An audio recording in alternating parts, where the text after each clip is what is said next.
Yun mga boss idol, here we go. Kumusta? Yun mga boss idol, good afternoon. Yun mga boss idol, panibagong videos, panibagong share mga boss idol.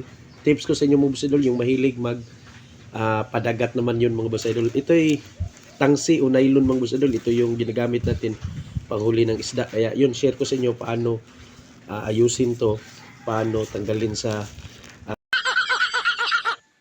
clip niya mga boss idol na madali lang at hindi mawala hindi mawala sa linya mga boss idol kasi kunting pagkakamali nito, ito mga boss idol, pambinta ko to, marami pa mga boss idol. Ito gawa tayo mga boss idol para padagat naman tayo.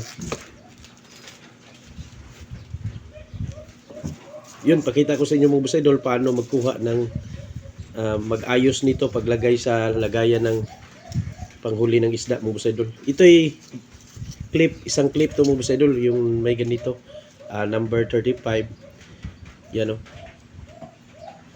Tapos yung model niya shark nylon mung line, you know. Ito mga boss idol, yung technique nito para madali lang at kaya mo gawin kahit ikaw lang mag-isa, kahit walang maghawak. Madali lang mga boss idol. Focus on your mind, hindi mo to bibitawan, kailangan nakahawak ka dito, tapos yung isang kamay lang ang nag-iikot. Kasi isang pagkakamali, kahit maliit na pagkakamali mo boss idol, hindi mo na to mapakinabangan mo boss idol, mawala na to kasi mabuhol na siya, kumbaga malambod, buholano, you know. Pakita ko sa inyo mga boss idol, let's go. Yun mga boss idol, nakadugtong na siya mga boss idol. Isa dugtong yan, dalawa dugtong pa din yan mga boss idol, tatlo yan, hanggang 4 hanggang 5, kaya lang tatlo lang yung gagawin natin mga boss idol na hindi magkaiwalay. Yun, itong tatlo mga boss idol, yan dugtong yan, gagawin natin mga boss idol. Ganito lang yung diskarte niyan mga boss idol. Maghanda ka lang ng isang ganito para ito yung budburan o lagayan mo mga boss idol. Dito mo iikot yung pinaka nylon mga boss idol.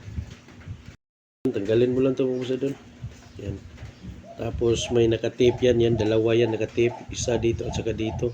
Tanggalin mo lang yung tape mga boss idol. Yan.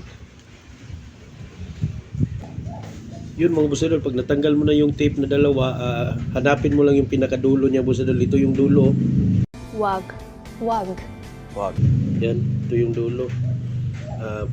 Ganyan yung hawak mo boss idol, hawak talaga dito, close.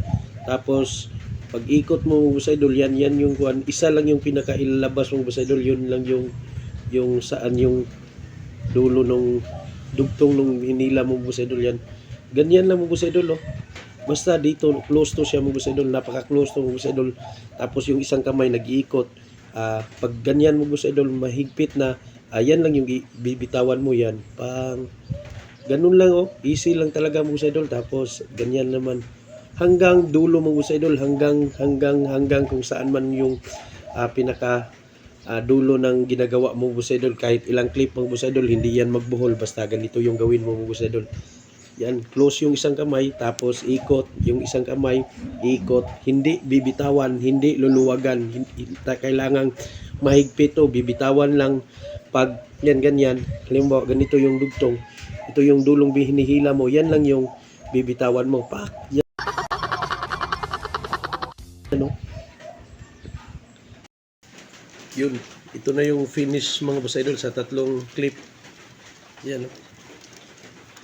Patapos na mga boss idol. Yun. Ito yung tatlong clip mga boss idol yan. Napakarami, napakataas to mga boss idol. Dami ng tawiod, lukay-lukay, you know, yun yung mga masarap ulamin mga boss idol. Tawiod, labayan, pikala, yun, kibang. Let's go!